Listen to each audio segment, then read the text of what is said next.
तू ही तो है मेरा नंद नंदन। मैं भी तो हूँ तेरी नंद नंदन। तू ही मेरा स्वामी नंद नंदन। तू ही मेरा स्वामी नंद नंदन। तू ही मेरा सखा नंद नंदन। तू ही मेरा सखा नंद नंदन। तू ही मेरा सुख नंद नंदन। तू ही मेरा प्रिय नंद नंदन। तू ही तो है मेरा नंद नंदन। मैं भी तो हूँ तेरी नंद नंदन। मैं भी तो हूँ तेरी नंद नंदन। तू ही मेरी गाती माती रति नंद नंदन। तेरे सिवा मेरा कोई नहीं नंद नंदन। तू ही मम माता पिता भ्राता नंद नंदन। तेरा ही कहा हुआ है ये नंद नंदन। तू ही तो है मेरा नंद नंदन। मैं भी तो हूँ तेरी नंद नंदन। मैं भी तो हूँ तेरी नंद नंदन।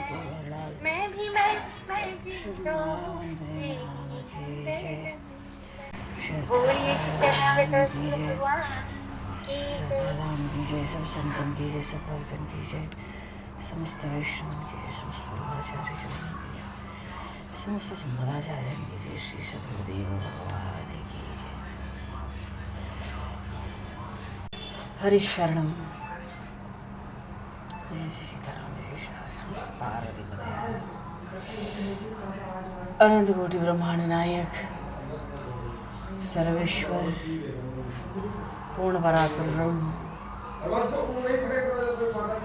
भक्त वंश शरणागत वत्सल भक्त वत्सल दीनबंधु दया संग भगवान सीताराम जी महाराज की सिंह कृपा करुणा से हनुमान जी महाराज की परम पावन भावमय सन्निधि में महापुरुषों की भावमय उपस्थिति में एवं आप सभी श्रद्धालु भक्त वैष्णवों की मंगल सन्निधि में मानव जीवन का सर्वोत्कृष्ट फल भगवत गुणगान भगवत स्मरण का आनंद हम सभी आज श्री प्रबोधिनी काशी के इस परम पावन पर्व पर सत्संग के माध्यम से प्राप्त करने जा रहे हैं। सर्वप्रथम आप सभी भक्तजनों के श्री चरणों में भगवत भाव से सादर वंदन सादर नमन। आप सभी को यथायोग्य जय सियाराम, जय जय श्री राधे हरि शरणम, जय श्री राम, जय सीताराम। वराहपीडं नटवर वपुः कर्णियो कर्णिकारं बिभ्रद्भासा कनककपिशं वैजयन्तीं च मालां रन्ध्रान् वेणुर्धरसुधया पूरयन् गोपवृन्दैः वृन्दारण्यं स्वरवनं प्राविशद्गीतकीर्तिः। बोलिए श्री नंदनंदन श्याम सुंदर भगवान की जय। हरि शरणम। आज परम पावन देव उठनी एकादशी, देवोत्थान एकादशी, प्रबोधिनी एकादशी का परम पावन पर्व है और सब भक्त वैष्णवों को श्रद्धालुओं को अनंत बधाई है, अनंत शुभकामनाएं हैं। आज भगवान के प्रागट्य है। भगवान योग निद्रा से जागृत हो रहे हैं, इसलिए हमारे शास्त्र पुराणों में कहा गया उत्तिष्ठ उत्तिष्ठ गोविंद उत्तिष्ठ गरुड़ध्वज। हे प्रभु आप उठो उठो उठो, हे गोविंद, हे भगवान गोविंद, हे भगवान गरुड़ध्वज आप उठो। भगवान नारायण गरुड़ चिन्ह धारण करने वाले हैं। उत्तिष्ठ उत्तिष्ठ गोविंद उत्तिष्ठ गरुध्वज उत्तिष्ठ कमलाकांत त्रैलोक्यम कम मंगलम गुरु। भगवान जब तक योग निद्रा में रहते हैं जीव धर्म के पक्ष का आचरण करता है। संपूर्ण सृष्टि धर्म के पक्ष का आचरण करती है।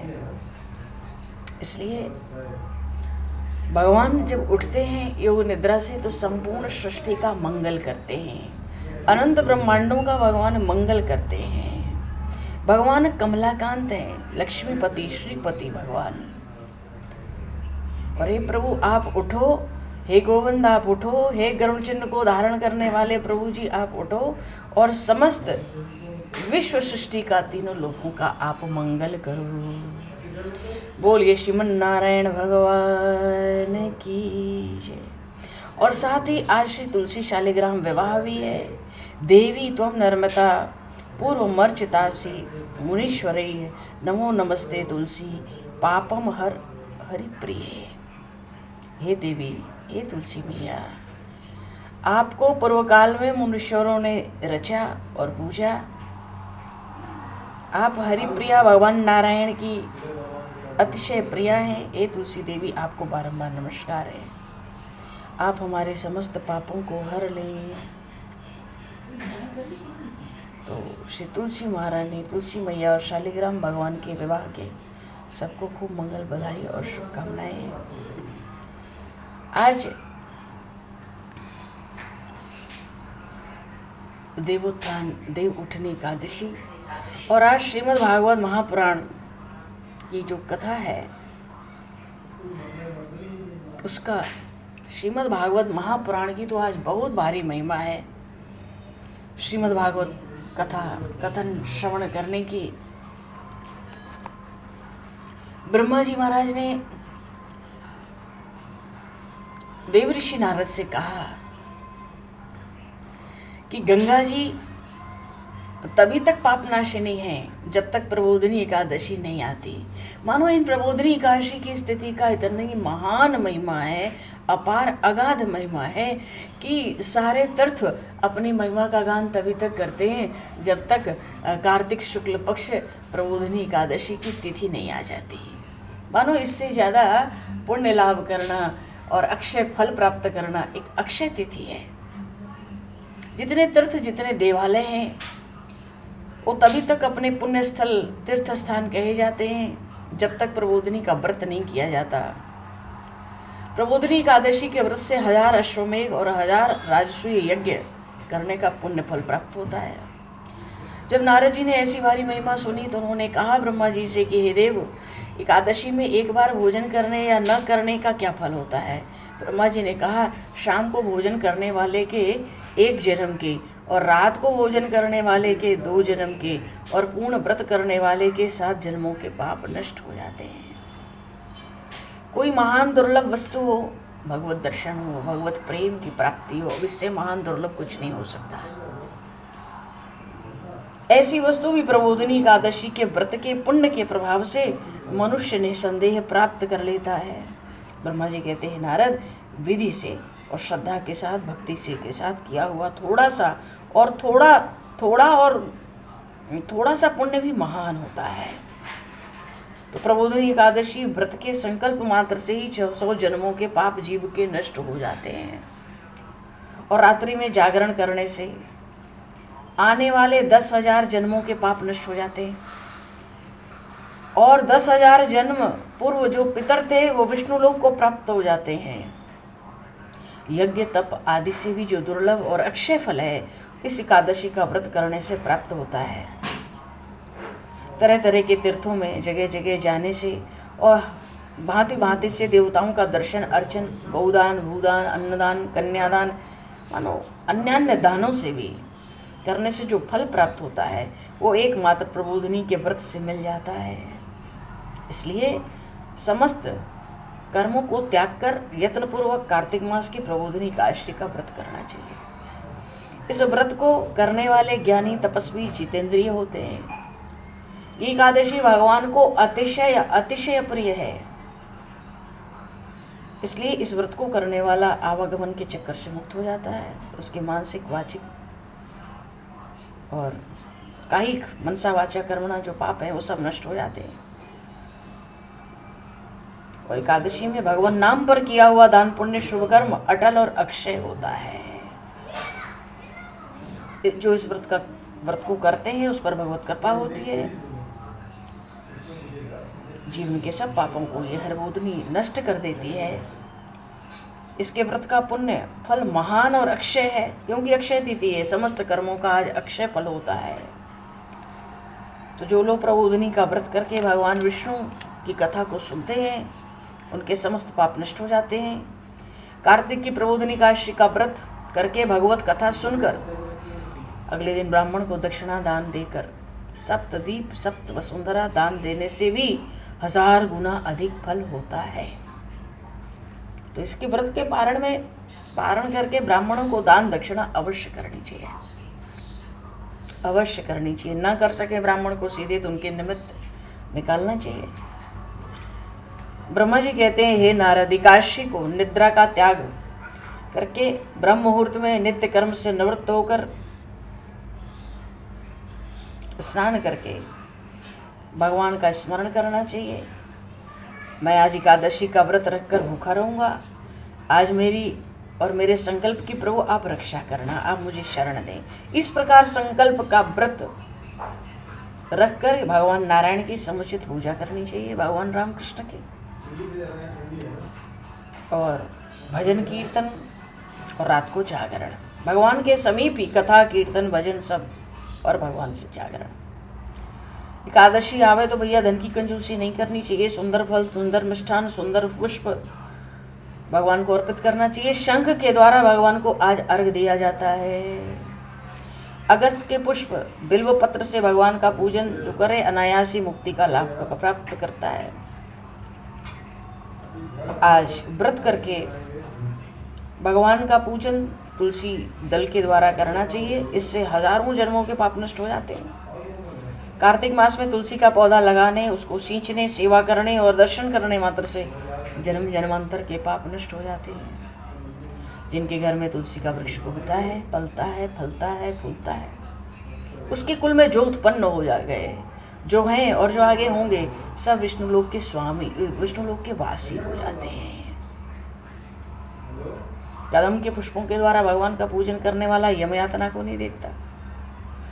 कदम का फूल देख के ही भगवान प्रसन्न हो जाते हैं। श्रद्धा भक्ति से जो गुलाब अर्पित करे, भगवान का पूजन करे, अनायास मुक्ति प्राप्त करता है। मौल श्री, अशोक, अन्य पुष्पों से जो भगवान की सेवा पूजा ध्यान करते हैं, जब तक सूर्य चंद्रमा रहे तब तक रहते हैं।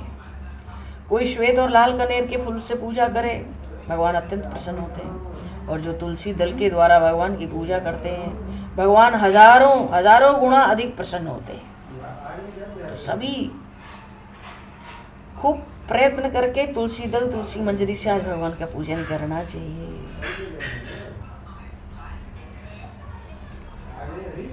केतकी के पुष्प पत्तों से भगवान कोटि गुना,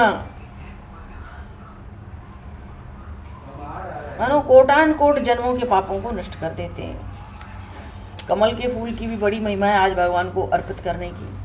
मानो भगवान का पूजन करके रात्रि जागरण, सुबह स्नान करके, नित्य कर्म करके,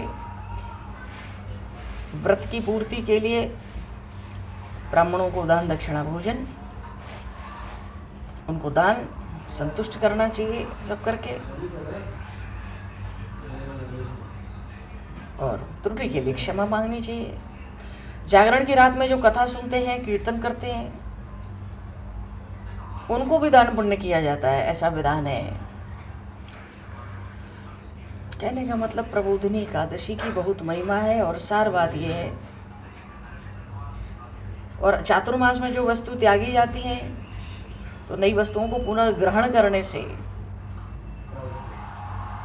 कल चातुर्मास का नियम पूरा हो जाएगा। लेकिन जो नियम है लोग कार्तिक पूर्णिमा तक चलाते हैं, और चलाना भी चाहिए। जो थोड़ी ऊपर नीचे रह जाती है, कमी बेशी, और चातुर्मास व्रत की बहुत महिमा है, कार्तिक व्रत की बहुत महिमा है। और सबसे बढ़कर महिमा पूर्ण चातुर्मास में प्रबोधिनी एकादशी की है। बोलिए श्री एकादशी महारानी की जय। और तुलसी विवाह आज के दिन तुलसी विवाह होता है। भगवान शालिग्राम और तुलसी मैया का विवाह देवोत्थान एकादशी है। आषाढ़ शुक्ल एकादशी को तो भगवान शयन करते हैं और कार्तिक शुक्ल एकादशी को भगवान अपनी योग निद्रा से जागते हैं। तो कोई मंगल कार्य तो होते नहीं है, तो आज भगवान शालिग्राम और तुलसी मैया का विवाह होकर ही सारे मंगल कार्य शुरू कर दिए जाते हैं। इसी के साथ एक बार भगवान नारायण से भगवती महालक्ष्मी जी ने कहा, बड़े आग्रह के भाव में कहा, भगवान अब आप दिन रात जागते हैं और एक बार सोते हैं, और सोते हैं तो लाखों करोड़ों वर्षों के लिए आप सो जाते हैं और उस समय चराचर का नाश भी कर डालते हैं। आप नियम से विश्राम किया कीजिए। बात है मानो सृष्टि, ब्रह्मांड की सृष्टि और ब्रह्मांड का प्रलय। भगवान को भी ये बात उस समय बड़ी अच्छी लगी। भगवान नारायण को माता लक्ष्मी की बात बहुत अच्छी लगी।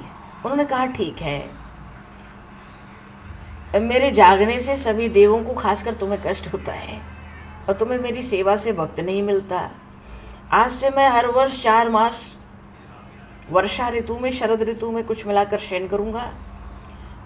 मेरी ये निद्रा अल्प निद्रा होगी और प्रलयकालीन महानिद्रा भी कहलाएगी।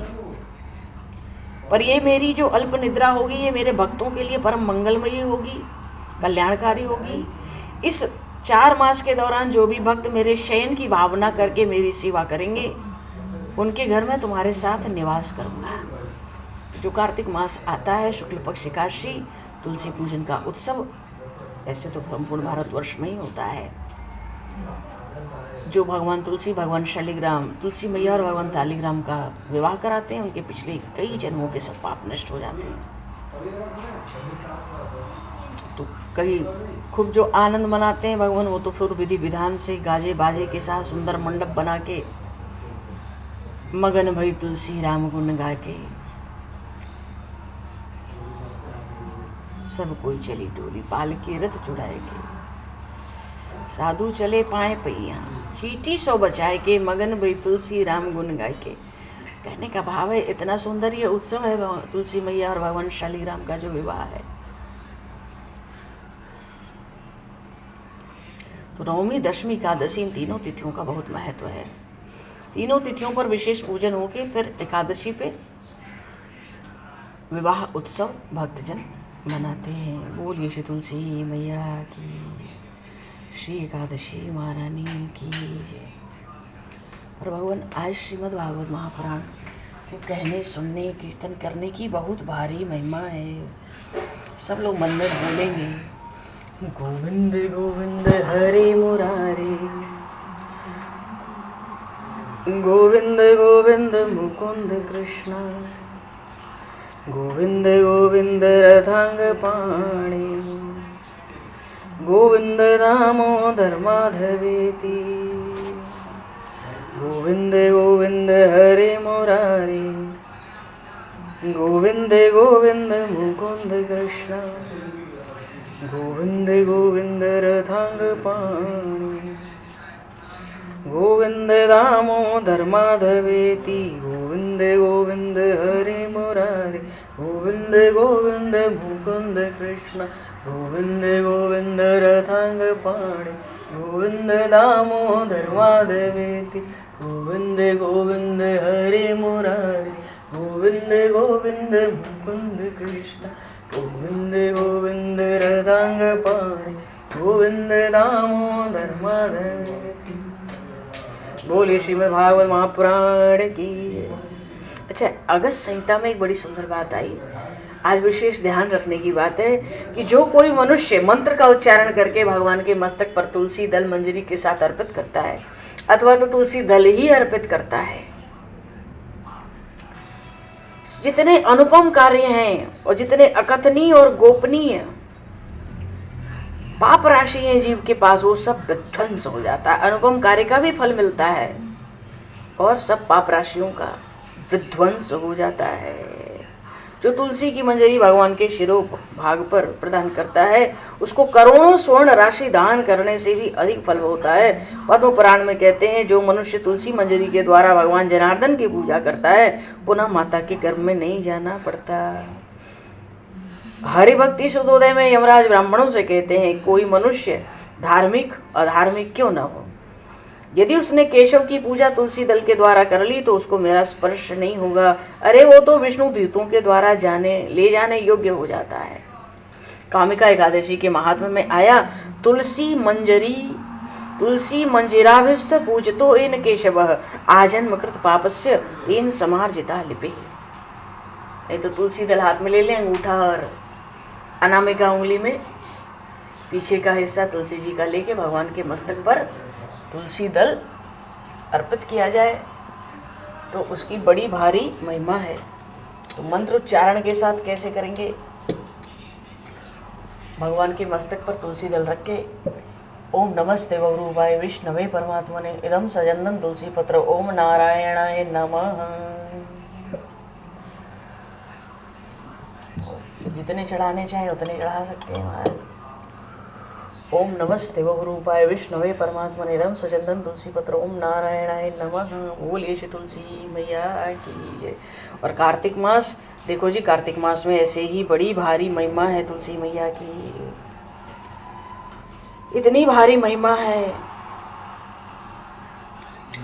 तुलसी दल पुष्पाणी, एक तुलसी दल से भी कार्तिक मास में भगवान जनार्दन को अर्पित करके सेवा पूजा किया जाए। तुलसी दल पुष्पाणी ये छंति जनार्दने कार्तिके सकलम वत्स पापम जन्मार्जितम दहेत दृष्टा स्पृष्टा त्वाध्याता कीर्तिता नामतस्तुता रूपिता सेचिता नित्यम तुलसी पूजिता निता नवदा तुलसी भक्तम ये कुर्वन्ति दिने दिने युग कोटि सहस्त्राणि धनवन्ति सुकृतम मुने। ऐसी बड़ी भारी महिमा श्री तुलसी माई की। और आज तो बोले श्रीमद् भागवत महापुराण की जय, श्री तुलसी मैया की जय। जागरण में आज सबसे उत्तम पक्ष है घुगे का दीपक जलाना, फलों का भोग लगाना, शंख में जल से अर्घ। आज शंख में जो जल डालकर भगवान को अर्घ देते हैं उनके करोड़ों करोड़ों इतनी महिमा है उसकी, इतनी महिमा है कि वो वाणी में नाम है। एकादशी महात्म्य में बहुत कथाएं, अभी समय को दृष्टिगत करते हुए थोड़ा सा भागवत जी काम लो। उद्धव जी ने भगवान से पूछा, देखो संपूर्ण श्रीमद् भागवत महापुराण का सार क्या है। उद्धव जी ने भगवान से पूछा 11वें स्कंद के विश्राम की ओर। वैसे तो 33 प्रश्न एक साथ किया, पर अंतिम प्रश्न यही था, जिसका मन वश में न हो सके और अनायास आपका वो परम पद पावे, इसका क्या उपाय है। कितनी दुर्लभ बात पूछी।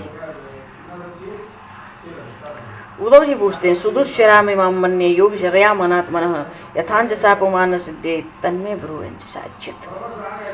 क्या उपाय है प्रभु। और बड़ी स्तुति की, भगवान को प्रसन्न किया, क्योंकि ये एक ऐसा प्रश्न था कि भगवान को प्रसन्न हो मैं तब तो इसका उत्तर निकल के आवे कि अनायास जिसका मन, जिसके पास किसी तरह का योग साधन नहीं है और कोई साधन नहीं है, वो कैसे अनायास भगवान के परम पद को प्राप्त कर ले। तो इसके लिए उद्धव जी ने बड़ी स्तुति की, भगवान को प्रसन्न किया। जब भगवान प्रसन्न हुए, श्री सुखदेव जी महाराज श्रीमद् भागवत में कहते हैं, हे परीक्षित, इत युद्ध वेनात्य अनुरक्त चेतसा पृष्ठो जगत क्रीडनकः सशक्तिभिः गृहीत मूर्ति त्रय ईश्वरेश्वरो जगाद सप्रेम मनोहर स्मता।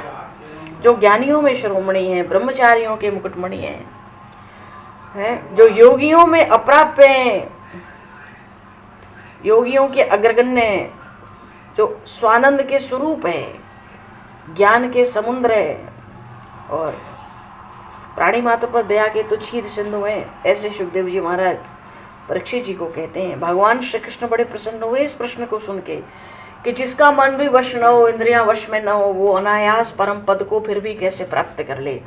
तो भगवान ने कहा, हे उद्धव, अंत ते कथयिष्यामि मम धर्मान सुमंगलान या श्रद्धया चरण मृत्युम जयति दुर्जयम। मैं भगवान श्री कृष्ण तो ओंकार स्वरूप है, अरे ओंकार के सार स्वरूप हैं, ज्ञान के जीव रूप हैं, चैतन्य के चमत्कार रूप हैं, परावाणी के भी परात्पर हैं। ऐसे भगवान श्री कृष्ण उद्धव जी की स्तुति से प्रसन्न हुए और कहते हैं कि हे उद्धव, मेरा जो भागवत धर्म है ये सर्वोत्तम धर्म है। मेरी अनन्य भक्ति से मैं सदा वश में होता हूं और उसमें जाति कुल गोत्र की आवश्यकता भी नहीं होती है। पर ये भागवत धर्म के आचरण से कर्म अकर्म से छुटकारा मिल जाता है, जन्म मरण का अंत हो जाता है, मेरी भक्ति भी सिद्ध होती है। इस भागवत धर्म का जो आचरण है बड़ा मंगलमय है। जो भोले भाले लोग हैं उनको सहज ब्रह्म प्राप्ति हो जाती है। और कोई श्रद्धा से आचरण करे भागवत धर्म का तो मेरे में उसको प्रेम उत्पन्न हो जाता है, उसको भाव का भ्रम दूर हो जाता है। जो मृत्यु ब्रह्मा आदि को भी ग्रस लेती है, वो भक्त, वो जीव उस मृत्यु पर भी विजय प्राप्त कर लेता है। उद्धव जी ने पूछा, प्रभु ये भागवत धर्म का स्वरूप क्या है, कैसे आचरण होगा, कृपा करके बताओ। मैं भगवान श्री कृष्ण कहते हैं, उद्धव कुर्यात् कर्माणि सर्वाणि मदर्थे शनकैः स्मरण मयि अर्पितं मनश्चित्तो मद धर्मात्म मनोरथि। जितने कर्म करो, जो करो मेरे लिए, मेरी प्रसन्नता के लिए।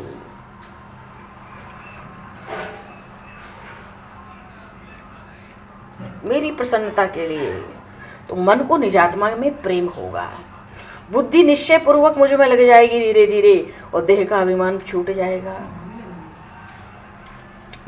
अपना मन मुझे छोड़ के किसी स्थान पर जाने मत दो, स्वरूप में निमग्न रहो। और वस्तुतः ये जो भागवत धर्म है इसकी सार बात इतनी ही है कि भगवान कहते हैं समस्त कर्मों का संपादन मेरे लिए करो।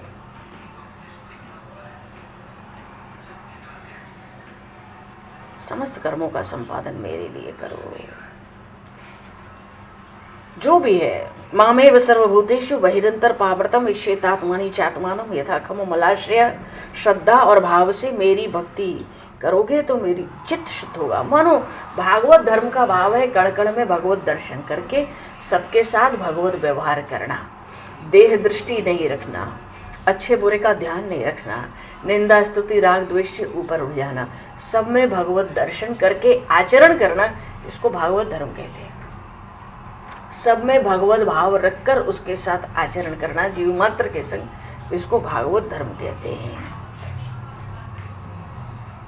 तो भगवत भाव रख के कोई भी कर्म अकर्म होगा, अकर्म होगा ही नहीं। जब भगवत भाव होगा तो सब श्रद्धा और भाव से होगा और ऐसी भक्ति से भगवान कहते हैं चित्त शुद्ध हो जाता है। क्योंकि वैसे भी प्राणी मात्र के भीतर बाहर तो मैं ही हूँ। तो निश्चय पूर्वक प्राणी मात्र में भगवत भाव धारण करना यही भजन की पद्धति है। इति सर्वाणि भूतानि मद्भावेन महादुते सभाजयन मन्यमानो ज्ञानम केवल माश्रिता। मानो सब प्राणियों में मेरा स्वरूप ओत प्रोत देखकर जो भक्ति करता है उस भक्ति से मैं प्रसन्न होता हूँ। क्योंकि सूर्योदय होने पर, सूर्योदय होते ही दीपक की जरूरत तो रहती है। इसलिए जो अभेद भाव से मेरी भक्ति करते हैं, सब में भगवत दर्शन करते हुए भगवत भाव रखते हुए, ऐसे भक्तों की वंदना वेद भी करते हैं। और फिर चाहे वो ब्राह्मण हो या अत्यंत निंदनीय चांडाल हो, वो सब हरि रूप हैं। अब स्वर्ण की सोने की प्रतिमा हो, नारायण की हो या कुत्ते की हो, बेची जाए तो मूल्य तो समान ही मिलेगा, क्योंकि मूल्य तो सोने का है। ऐसे ही जीव मात्र के भीतर बाहर मैं ही विराजता हूँ। आत्मदृष्टि से ब्राह्मण चांडाल एक है। अब एक हाथ तो नरक की तरफ ले जाता है, दूसरा हाथ पुण्य करता है। फिर भी लोग दोनों हाथों को, अपने अपने दोनों हाथों को लोग तो समान ही समझते हैं। ऐसे ही भगवान कहते हैं मुझ में भगवत भावना करनी चाहिए, प्राणी मात्र में भगवत भाव रखना चाहिए। और भगवान ने बड़ी सुंदर बात कही। संपूर्ण श्रीमद् भागवत महापुराण का सार है, अयम ही सर्वकल्पानां सदृशीनो मतो मम मद्भाव सर्वभूतेषु मनोवाक्काय वृत्तिभिः। भगवान कहते हैं ये भागवत धर्म का आचरण तत्काल ब्रह्म की प्राप्ति कराने वाला है। इसलिए सब प्राणियों में गुण दोष का चिंतन छोड़कर, उसको गुण दोष देखना छोड़कर भगवत भजन करना चाहिए। यही सर्व सुलभ साधन है। इस साधन से श्रेष्ठ अन्य कोई साधन नहीं है। और ये सिद्धांत मुझे पूर्ण रूप से मान्य है। हे उद्धव, अयम ही सर्वकल्पानां सत्रिचिनो मतो। सब प्राणियों में भगवत दृष्टि रखना ही मेरा धन है। भगवान कहते हैं मेरा धन है। इसी धन के सहारे करोड़ों बार मैंने सृष्टि उत्पन्न की, फिर भी मैं अकर्ता रहा। कर्म का बंधन मुझे नहीं हुआ। कल्प के आरंभ में इसी भक्ति का, इस भागवत धर्म का उपदेश मैंने ब्रह्मा को दिया। इसके कारण बहुतों का उद्धार हुआ।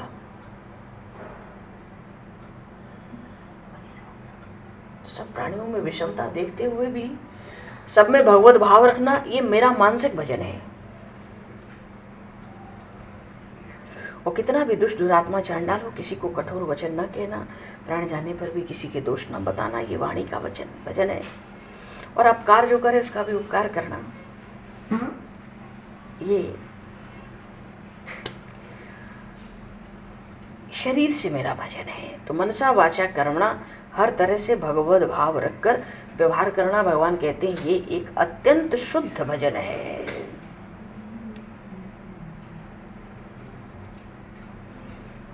भगवान ने बहुत सुंदर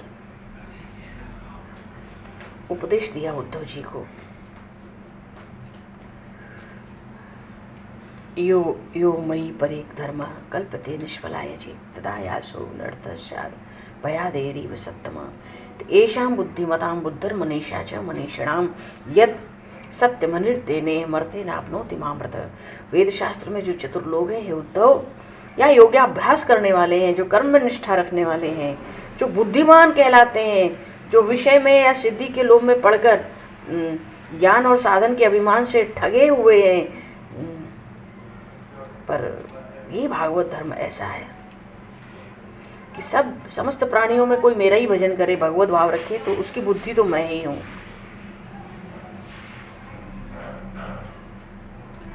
इस अनित्य देह के बदले नित्य वस्तु प्राप्त करना चाहिए।